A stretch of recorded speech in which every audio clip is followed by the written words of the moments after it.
बिस्मिल्लाहिर्रहमानिर्रहीम। Dear students and all viewers, अस्सलाम वालेकुम। उम्मीद है कि आप सब जहाँ भी होंगे अल्लाह के फजल से खैरियत से होंगे। Welcome to a new video of logical reasoning NMDCAT students medical के लिए। और आज मैं आपके साथ डिस्कस करूंगा, एक नया सिलसिला शुरू करने वाला हूं जिसमें मैं डिस्कस करूंगा previous past papers of NMDCAT UHS university of health sciences Lahore. उसमें जो प्रीवियस 10-15 साल जितने भी टेस्ट्स हैं अवेलेबल है, आपको मिल भी जाएंगे। तो उसमें जो लॉजिकल रीजनिंग का पोर्शन है, 6 MCQs फ्रॉम लॉजिकल रीजनिंग, तो वो हम डिस्कस करेंगे। उस सिलसिले में आज मैं डिस्कस करने वाला हूँ logical reasoning MCQs of 2024 UHS NMDCAT paper. ठीक स्टूडेंट्स, तो उसमें अगर आप देखेंगे, मैं आपको स्क्रीन पर भी कोशिश करूँगा कि दूँ, तो 195 MCQ है कि the government has increase the taxes on the businesses of Pakistan. ठीक है students, on all the businesses of Pakistan many small businesses will have to close their operations in Pakistan. Students, तो आपको पता है कि there are 6-7 portions of in ये logical reasoning, letter and symbol series, cause and effect, critical thinking, logical deduction, basic mathematics और students ये syllogism, ये सब। तो अब ये किससे है? काज एंड इफेक्ट से है। ये सब चीज़ें फिर मैं डिटेल वीडियोस उन पर दूंगा, मगर इससे भी आपका आइडिया हो जाता है कि ये क्या है। तब ये MCQ है काज एंड इफेक्ट का। काज एंड इफेक्ट का ये मतलब है कि दो बातें कभी कभी होंगी, तो ये पॉसिबल है कि इसकी वजह से ही ये काम हो रहा हो। तो अगर इसकी वजह से ये हो रहा हो तो वी से कि this is the cause and this is the effect. मैं लोगों को बताता हूँ, जैसे फॉर एग्जांपल ये north pole of the magnet है, जैसे south pole of the magnet, इनके दरमियान में एक कॉइल अगर हम रखेंगे स्टूडेंट्स, और ये कॉइल अगर स्टेशनरी हो तो मैग्नेटिक फील्ड है, फ्लक्स है, but no EMF will be induced, we say EMF will be zero. मगर अगर ये रेस्ट में हो, अगर आप इसको रोटेट कर देंगे और जितनी ज़्यादा वेलोसिटी हो तो, मगर फिर भी अगर आप इसको रोटेट करना स्टार्ट करेंगे तो उसमें फिर EMF इंड्यूस्ड होगा, करंट इंड्यूस्ड होगा इस कॉइल में। तो अब करंट क्यों इंड्यूस हुआ? तो मीन्स के इसका पहले नहीं हो रहा था, फ्लक्स तो था, तो फ्लक्स चेंज करना काज है और EMF इंड्यूस्ड होना ये इफेक्ट है। ठीक है, तो यहाँ पे गवर्नमेंट ने सब बिजनेसेस पर टैक्स इंक्रीज कर दिया, एक सेंटेंस। दूसरा क्या है कि स्मॉल बिजनेस, वो बेचारे तो उनका तो प्रॉफिट बहुत कम होता है, ऊपर से अगर आप टैक्सेस भी लगा दें तो small businesses will have to close their operations. Students, बड़ा स्ट्रेट फॉरवर्ड, अदरवाइज इसके लिए रूल ये कि आप देयरफॉर लगाएंगे at the end of the sentence। the government has increased the taxes on all the businesses, therefore many small businesses will have to close। Government ने tax increase कर दिया सब बिजनेस पर, इसलिए छोटे छोटे बिजनेसेस क्लोज हो जाएंगे। It makes sense. तो इट मीन्स कि ये फिर काज है और ये फिर इसका इफेक्ट है। Statement 1 is the cause and statement 2 is the effect, यानी टैक्सेस इंक्रीज करने के नतीजे में ही बिजनेसेस क्लोज हुए छोटे छोटे। ठीक है स्टूडेंट्स, अगर इसके एंड में आप देयरफॉर लगाएं तो it will make no sense. Many small business will have to close their operations, इसलिए the government increase the taxes on all the businesses. It makes no sense. Businesses for example schools वगैरह बंद हो रहे हैं, छोटे छोटे schools, इसलिए government ने टैक्स लगा दी। नहीं, टैक्स नहीं लगा दिया, बल्कि गवर्नमेंट ने टैक्स लगा दिया, तो इसलिए छोटे छोटे स्कूल्स, जो बिजनेस वगैरह ये क्लोज हो रहे हैं। तो it's okay, this is the cause, this is the effect. ठीक हुआ students, I think simple MCQ था। Now let's move to MCQ number 196। Alright students, MCQ number 196 लिखा है कि Pakistan is a rich country but in wild life जंगली हयात and culture सकाफत। It is home to many sorts of wild life from the ibex वो markhor to the Indus River dolphin। Dolphin में एक ये इंडस रिवर में दरिया सिंध में क्या स्टूडेंट्स डॉल्फिन भी पाया जाता है। And people from most the countries and the world have made their home here. लोग यहाँ पे आए हैं, मोस्ट कंट्रीज। तो अब इसको हम बोलते हैं students MCQ from critical thinking. यहाँ पे क्लियर कट, अगर आपको स्क्रीन पर मैंने अभी दिया हो पेपर, तो वहाँ पे दिया गया है कि select your answer based purely on the information given in the paragraph. ठीक है, अगर नहीं भी हो तो आपने अपनी तरफ से अपना माइंड कॉमन सेंस इस्तेमाल करके आंसर नहीं देना, बल्कि जो कुछ पैराग्राफ में गिवन हो उसके मुताबिक हमने फैसला करना है। तो ये आपको इंफॉर्मेशन गिवन है, ठीक है। पाकिस्तान रिच है मगर जंगली हयात में और सकाफत में। तो उस अब ये स्टेटमेंट्स हैं कि Pakistan is a rich country. तो यहाँ पे तो लिखा है Pakistan is rich but in wild life. आम रिच तो हमारा मतलब वो है अमीर पैसों के लिहाज से रिच, ठीक है। तो अब ऐसा ना हो कि आप कहें कि रिच कंट्री, वहाँ पे रिच कंट्री, ये तो वाइल्ड लाइफ में। अगर यहाँ पे होता, अभी खैर मैं चेंज कर दूंगा, इस गिवन पैराग्राफ में ये गलत है। कहाँ पे लिखा है कि पाकिस्तान इज रिच कंट्री, ठीक है। Economically it means rich. अच्छा, people from all the nationalities of the world live in Pakistan. No, most countries लिखा है, मोस्ट ज्यादातर। आल में तो ये कि सारे, सब तो नहीं है, तो ये भी गलत हुआ। Pakistan is home to at least one dolphin species, कम से कम एक डॉल्फिन। डॉल्फिन के तो मुख्तलिफ स्पीशीज हैं, फिर हर एनिमल के आलमोस्ट होते हैं। तो यहाँ पे तो लिखा है ibex to the Indus river dolphin. Dolphin तो पाया जाता है उधर, ये डॉल्फिन मछली तो पाई जाती है उधर, ये इंडस रिवर में लिखा है साफ। तो ओनली दिस इज करेक्ट।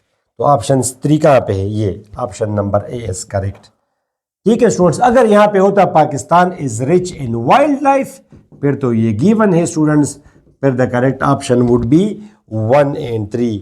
कहाँ पे है 1 and 3, ये फिर option B would be correct. मगर गिवन के लिए जब ये ना हो तो ऑप्शन ए इज करेक्ट, ठीक हो स्टूडेंट्स। चलिए मूव करें एमसीक्यू नंबर 197 तक। Okay students, MCQ number 197 which is MCQ from letter and symbol series. इसमें दिया गया है कि observe the pattern and select the next term, ठीक है। लेटर एंड सिंबल सीरीज ये एक पार्ट है, हमेशा एक एमसीक्यू से होता है। तो ये आपको ये गिवन एक टर्म दी गई है, फिर अगली टर्म, फिर अगली, एंड ही सेज के what will be the next term. तो स्टूडेंट्स चूंकि ये अल्फ़ाबेट से रिलेटेड है, you will have to write all the alphabets. इसमें कभी कभी नंबर्स गिवन होते हैं, जैसे अगर ये 2 हो, यहाँ पे अगर 5 गिवन हो, यानी यहाँ पे 3 8 किया, यहाँ पे फिर 4 8 किया, ठीक है। तो अगर वो आपसे पूछे कि यहाँ पे क्या आएगा, तो ही एडेड 3 देन 4, यहाँ पे 5 ऐड करेंगे तो दिस नंबर विल बी 14, ठीक है। आएगा मुख्तलिफ टेस्ट में। यहाँ पे स्टूडेंट्स आपको क्या गिवन है, JEQ HEO FEM, तो अगला। अब स्टूडेंट्स अगर आप देखें तो एक लिहाज से ही इज़ डिक्रीजिंग, यानी वो उस तरफ से आ रहा है, यानी ये आपका F हुआ, ये H हुआ, ये आपका J है। इस तरह भी आप कर सकते हो स्टूडेंट्स। ये पहले आपको क्या गिवन है स्टूडेंट्स, J, पहले आपको गिवन है J, पहली टर्म का पहला अल्फ़ाबेट क्या गिवन है, J, इसको फिर क्या गिवन है, H, तो J के बाद गिवन है H, यानी इसने एक को छोड़ के यहाँ पे वो आया। फिर इसने लिखा F, ये छोड़ा, तो ऑटोमेटिकली इसको छोड़ के इसका जो पहला अल्फ़ाबेट होगा वो आपका D होगा। समझिए, आपको पहले गिवन है J, फिर चला गया H पर, फिर F पर, ऑटोमेटिकली आप जाएंगे D पर। तो ये ऑप्शन और ये ऑप्शन तो गए, ये दोनों तो गए स्टूडेंट्स। जाहिर है D इसमें है और इसमें है, ठीक है माय स्वीट स्टूडेंट्स। अच्छा स्टूडेंट्स, सेकंड अल्फ़ाबेट क्या है, कांस्टेंट है सब में, यानी एक है E, तो ये भी इसमें भी सेकंड अल्फ़ाबेट E होगा। तो automatically option number B is correct. Third को देखने की ज़रूरत भी नहीं है, बिकॉज यहाँ पे तो K है, यहाँ पे तो F है, सॉरी, मगर फिर भी just for sake of your understanding. तीसरे को आप देखिए Q, क्या लिखा है स्टूडेंट्स, Q, फिर क्या लिखा है थर्ड वन O, यानी वो यहाँ पे आया, फिर वही बात एक को छोड़ के, फिर ये लिखा है M, तो ये इसको आप छोड़ के आप लिखेंगे K, तो DE, K will be the correct term, next term which is option number B, ठीक है students. Hopefully it was easy for you. Let's move to 198। Alright students, MCQ number 198 given है, MCQ फ्रॉम बेसिक मैथमेटिक्स, ठीक है। ये KPK में 2 MCQs आए थे 2024 में, बेसिक मैथमेटिक्स है। तो लिखा है कि X, Y एंड Z या Z are 3 whole numbers. Students जानते हैं आप whole numbers, W whole numbers, 0 1 2 3, these are whole numbers. Negative जिनमें ना हो और फ्रैक्शंस ना हो, डेसिमल्स। गिवन है लेस देन 24, 24 से कम बट ग्रेटर देन 11, 11 से बड़े। तो 11 से अगर ज्यादा हो तो 12, 13 एंड सो ऑन, और आप जाएंगे 24 तक नहीं स्टूडेंट्स, 23 तक, because he has given less than 24 and greater than 11. X is the smallest prime number. Prime number जो कि डिविजिबल बाय 1 एंड सेल्फ हो, जैसे 2, 3, 11, 13 ये प्राइम नंबर्स हैं। 12 is not prime, it is composite. y is the largest number divisible by 3, इनमें होते हुए y is the largest number divisible by 3, z is the smallest number divisible bye 11। तो which one is the correct students? Option A और option D तो automatically excluded, because यहाँ पे तो 24 भी है, 11 भी है, 11 भी है, 24 भी है। इतना आसान कर दिया आप लोगों के लिए, जस्ट बेसिक माइंड आपका वो चेक करना चाह रहा है। तो 24 और 11, तो इसमें he has given less than 24 and greater than 11, तो इन्हीं में होगा। तो ये तो 11 और ये तो option they are automatically students आपका ये भी गया, बिकॉज इसमें तो 11 भी है, तो एक ही ऑप्शन बचता है, यानी देखने की भी जरूरत नहीं है। Option B is correct. अब आप देखें स्टूडेंट्स, आप जरा देखें, x is the smallest prime numbers, तो ये जितने भी नंबर्स हैं इनमें पर स्मॉलेस्ट क्या है? 13 है। अगला स्मॉलेस्ट पर अगला प्राइम पर 17 है, 14 कंपोजिट, 15 कंपोजिट, 16, 17 है। तो प्राइम नंबर्स कौन से हैं? 13, 17 इनमें होते हुए, इनमें रहते हुए, ठीक है students, 19 and 23 they are prime numbers. तो स्मॉलेस्ट क्या है? 13, ठीक है। y is the largest number divisible by 3, इन नंबर्स में डिविजिबल बाय 3 कौन कौन से हैं जो 3 से आप एग्जैक्टली डिवाइड कर सकते हो? 12 है, 15 है, 18 है और 21 है। फिर तो 24 में जाएगा, ये नंबर जाएगा। तो स्टूडेंट्स अब इसमें क्या है students? The largest number divisible by 3 is 21, that is the smallest number divisible bye 11। तो ज़ाहिर स्टूडेंट्स वो फिर आपका 22 है डिविजिबल बाय 11, इनमें एक ही नंबर है 22, this option number, option B. यानी आपने इनको देखने की भी ज़रूरत नहीं थी इस MCQ को, यानी इन चीज़ों को। गिवन है कि less than 24 and greater than 11, तो इससे भी आपका वो करेक्ट ऑप्शन हो जाएगा। ठीक है स्टूडेंट्स, चलिए मूव करें 199 पे। All right students, MCQ number 199, ये भी बेसिक मैथमेटिक्स से है। क्या गिवन है? P, Q and R are 1 digit non negative numbers. Non negative students 1 digit तो आप जानते हैं जिनमें एक हिंसा डिजिट, यानी 0 से लेके ये 1 डिजिट है, तो 0, 1, 2, 3, ठीक है स्टूडेंट्स, 4, 5, 6 सारे मैं लिख देता हूँ आपके लिए, दे आर 1 डिजिट। इस तरह तो नेगेटिव में भी होगा, -1, -2, ये कहानी यहाँ पर भी होगी, -9, मगर he is given non negative. अच्छा स्टूडेंट्स, इसमें अगर आप देखें मैथमेटिकली इसमें गलती है, इसमें करेक्ट ऑप्शन फिर 14 है, मगर चूंकि नहीं है, क्योंकि यहाँ पे इनको नहीं था पता शायद नॉन नेगेटिव क्या है। अच्छा 1 डिजिट स्टूडेंट्स 0 और ये आपका है 1, 2, 3, अगर मैं सब लिख दूँ तो ये आपके पॉजिटिव नंबर्स हैं, -1, -2, -3 and so on, they are students negative numbers. दरमियान में ये 0 बच जाता है, it is neutral. Neutral means कि ये न पॉजिटिव है न नेगेटिव है। अब 0 और पॉजिटिव को कंबाइन करके, ठीक है स्टूडेंट्स, इनको हम बोलते हैं नॉन नेगेटिव। तो नॉन नेगेटिव में 0 आता है, ठीक है, नॉन नेगेटिव में 0 आता है, तो इनको फिर यहाँ पे पॉजिटिव देना चाहिए था करेक्ट ऑप्शन के लिए। अच्छा आप ज़रा सुनते जाएं, तो ये नॉन नेगेटिव है, तो नेगेटिव की कहानी तो ख़त्म हुई। असल में ये अब ये डिजिट्स है स्टूडेंट, 0, 1, 2, 3, 4, 5, 6, 7, 8, 9। अच्छा यहाँ पे तो आर तो स्ट्रेट फॉरवर्ड गिवन है 5, आर तो गिवन है।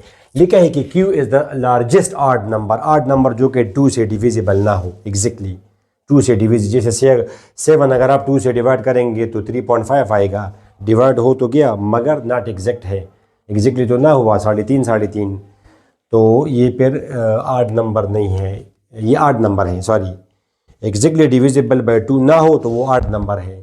तो 7 ऑड नंबर है, 5 ऑड नंबर है, एग्जैक्टली डिविजिबल अगर 2 हो तो वो इवन नंबर है। ठीक है स्टूडेंट्स, जैसे 6 इवन है, 8 इवन है, इवन का भी इन्होंने जिक्र किया है। देखिए, तो जिसको हम बेसिक मैथमेटिक्स, बुनियादी चीज़ें तो आपको पता होनी चाहिए। अब इनमें लार्जेस्ट ऑड नंबर कौन सा है? 9। Q is the largest odd number, तो Q तो 9 हुआ, इसकी भी कहानी ख़त्म हुई। अब बात है स्टूडेंट्स कि P के बारे में क्या लिखा है स्टूडेंट्स कि P is the smallest even numbers. अब आप इनमें स्मॉलेस्ट इवन नंबर 0 है, 0 भी तो इवन नंबर है, तो इस स्टेटमेंट के मुताबिक कि P की वैल्यू 0 होनी चाहिए। तो अब गिवन है कि P + Q + R से क्या आएगा, तो ये अगर आप सही ऑप्शन अगर आप देखें स्टूडेंट्स तो 14 इज़ द करेक्ट ऑप्शन, मगर इसमें तो नहीं है।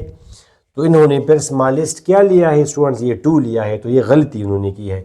यहाँ पे फिर इसको पॉजिटिव देना चाहिए था, इनको मेरे ख्याल में नहीं था पता कि नॉन नेगेटिव और पॉजिटिव में फ़र्क है। मैथ्स वालों को तो पता होता है, ठीक है। ये मेडिकल के लोग जिस तरह ये MCQs बनाएंगे तो वो गलती कर देंगे।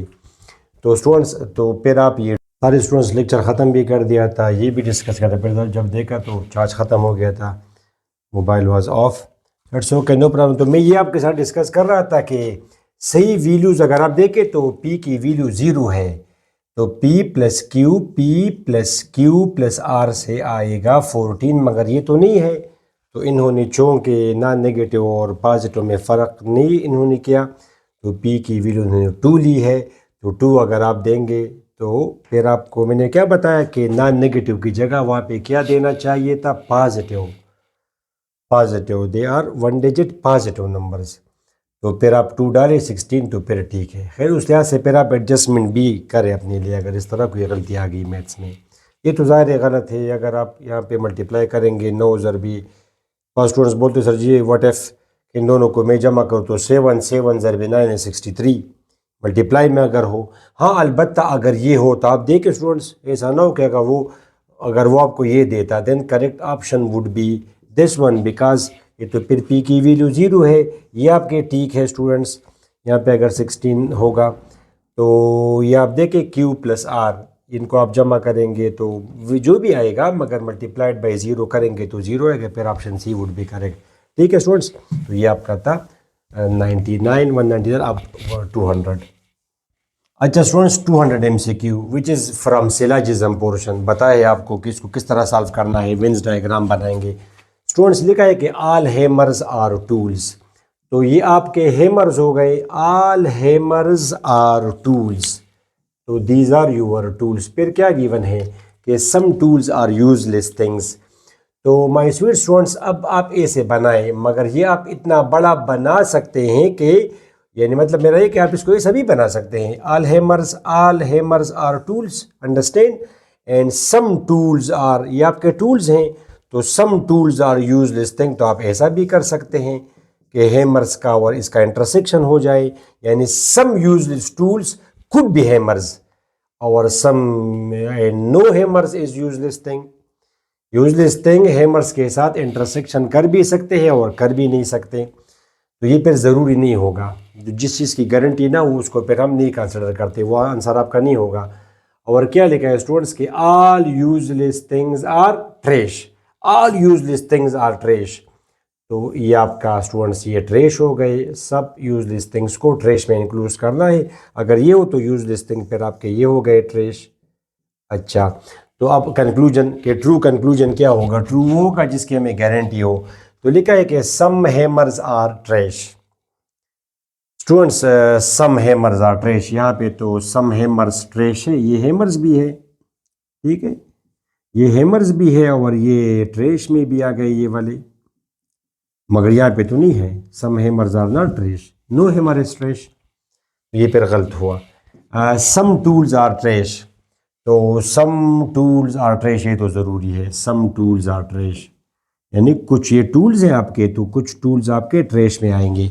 सम टूल्स आर ट्रेश, और ये क्या लिखा है कि all useless things are tools, all useless things are tools, ये तो ऑफ कोर्स गलत है, ये गलत है। ऑल यूजलेस थिंग्स टूल्स नहीं है, कुछ यूजलेस थिंग्स टूल्स हैं, ऑल तो नहीं है, तो लिहाजा option number only two is the correct option. ठीक हो माय स्वीट स्टूडेंट्स, तो this was the discussion of 2024 UHS logical reasoning portion. कल हम डिस्कस करेंगे इंशाल्लाह 2023 वाला लॉजिकल रीजनिंग पोर्शन। ठीक स्टूडेंट्स, अपनी दुआ में ज़रूर याद रखिए कल तक। And students my special request, don't forget to share with your friends. ठीक है, अल्लाह हाफिज़।